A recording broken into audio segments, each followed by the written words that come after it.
several questions for me come up. Yeah. Why put it out now? What is it meant to rile people up? Oh, no, I don't think so. I mean, you can't put it out before the trial. Well, they put everything else out before different trials, or is it state to state? It's state to state, but sometimes it's inappropriate to put it out before trial.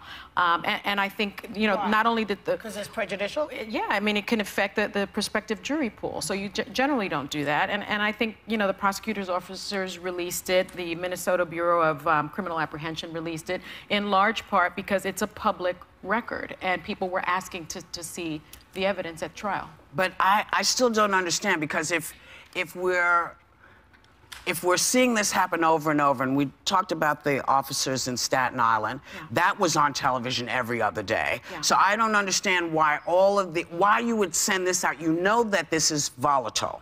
You know it's a volatile situation, and you know people are going to have questions about it. Because I think to myself, he said, I should let you know because he's allowed to carry in that state. He had a permit. He had a permit. So, you know what's interesting? He did not have to even tell the officer that he had a firearm or that he had the license to carry the firearm. So he did more than what was needed, what was necessary. So if he hadn't said it. And I got to tell you, when I saw that, and I don't want to get emotional, but you know, I worry about my kids so much. And as a mother of a black kid, I'm a black boy, I'm trying to figure out why there is no way of responding as a black man during a traffic stop that is genuinely safe. Well, there's no way of responding. Part of the issue, and this is one of these things that people seem to say all the time. At trial, radio calls show that the officer said he was going to stop the car to check IDs because 2 occupants looked like armed robbery suspects. He said the driver looks more like one of our suspects just because of the wide set nose. So what you have to... Now, you know,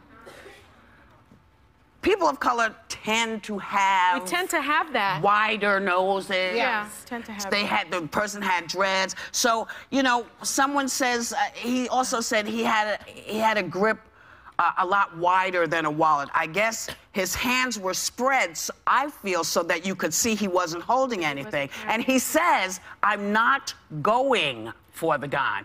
And he says, don't go.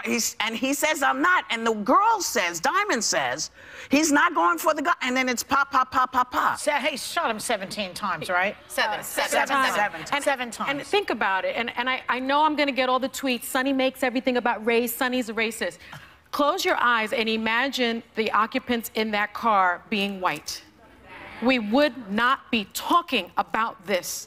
And it's the fear of the black family. It's the fear of the black man in the car. The officer also said, well, it smelled like marijuana. Well, guess what?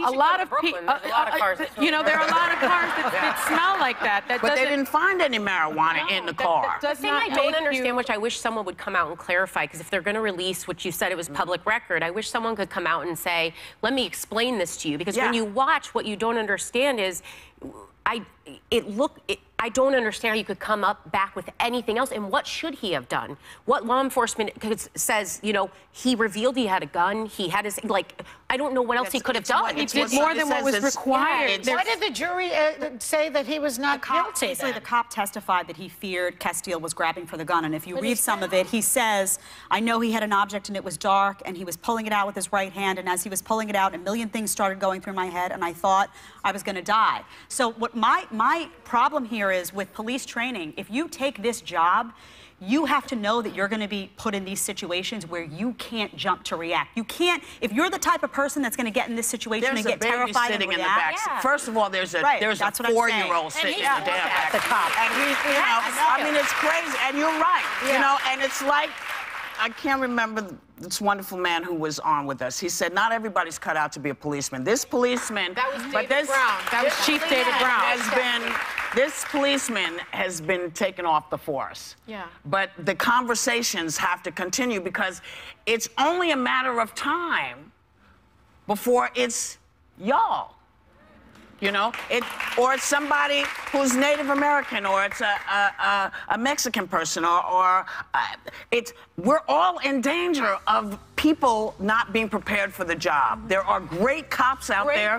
We need to make sure that cops are trained so that they know that they don't have to just spring into action like this. And that they don't feel threatened in a way that makes them do that. Well, no, you can't be threatened just because somebody's black. That's what I'm you saying. just can't do it. No, that's what I'm saying. Yeah.